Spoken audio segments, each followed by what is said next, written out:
এই যে পোলাও আর চিকেন। নমস্কার, আজকে আমি ভেজ পোলাও প্রেসার কুকারে খুব তাড়াতাড়ি করে দেখাবো। এই 250 কৌটো 3.5 কৌটো নিলাম চাল, ভালো করে ধুয়ে নিয়ে নেবো, নিয়ে ভিজিয়ে রাখবো। এবার এটাকে 1 ঘন্টা ভিজিয়ে রাখবো, ফিল্টারের জল নিয়ে 1 ঘন্টা ভিজিয়ে রাখবো। 1 ঘন্টা পরে আসছি। আজ আমি ভেজ পোলাও করে দেখাবো আপনাদের।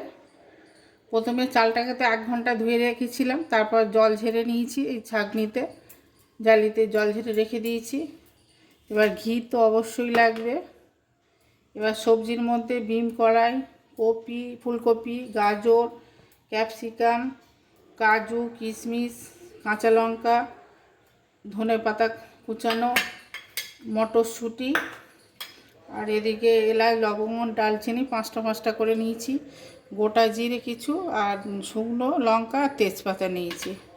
এবার চলুন পোলাও বানাবো। এটা প্রেসার কুকারে বানাবো, খুব তাড়াতাড়ি খুব সহজেই হয়ে যাবে। গ্যাসটা জ্বেলে দিলাম, একেবারেই সব তেল ঘি সব দিয়ে দিচ্ছি, একেবারেই বেশি করে সাদা তেল দিয়েছি। এবার 2 চামচ ঘি দেবো, ফোড়নের তেজপাতা গোটা 3টে দিলাম, শুকনো লঙ্কা 1টা দিলাম, গোটা জিরে দিলাম, এই 5টা এলাচ, 5টা লবঙ্গ, 5টা দারচিনি দিয়ে দিলাম, এলাচগুলো ফাটিয়ে দিলাম। বিমটা দিয়ে দিলাম, বিম দিলাম, ফুলকপি দিলাম,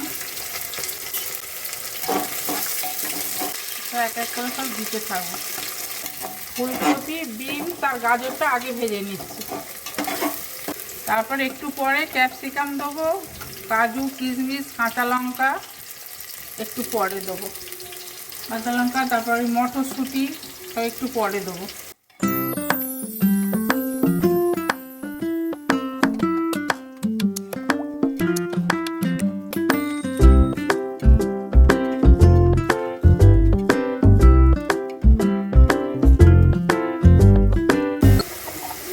একটু হালকা চামচ নুন দেবো। এবার ক্যাপসিকামটা দিয়ে দিলাম, এগুলো একটু ভাজবো। সামান্য হলুদ দিলাম, মটরশুঁটিটাও দিয়ে দিলাম, এবার এই কাঁচা লঙ্কাটাও দিয়ে দিলাম।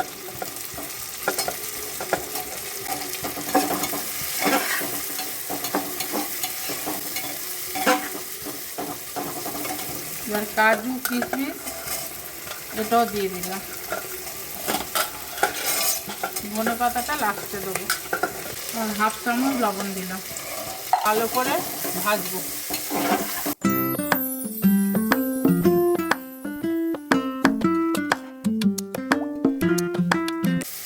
এই যে এটা ভাজা হয়ে গেছে, জল ঝরানো এই চালটা তুলে দেবো।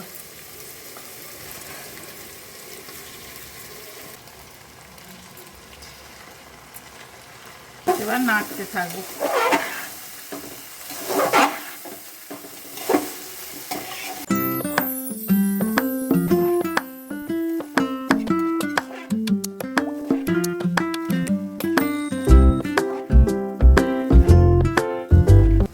চালের পরিমাপ অনুযায়ী 2 চামচ নুন দেব,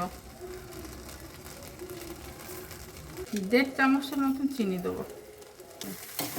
এটা ভালো করে নাড়তে থাকবো। এই 3.5 গ্লাস চাল নিয়েছিলাম, এবার এর ডবল জল দেবো, মানে 7 গ্লাস জল গরম করতে দেবো।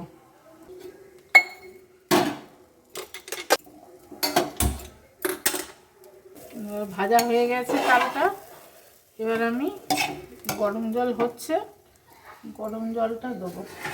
1 গ্লাস মেপে 1 glass, 2 glass, 3 glass, 4 glass, 5 glass, 6 glass, এই 7 গ্লাস দিয়ে দিলাম। প্রেসারের ঢাকাটা বন্ধ করে দিলাম,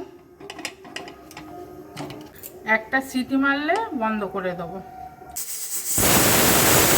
আমি আবার গ্যাসটা নিভিয়ে দিচ্ছি। এবার একটু পরে আপনাদের খুলে দেখাবো। এটা খুলে দিলাম। এবার উপর থেকে ধনেপাতা ছড়িয়ে দিলাম।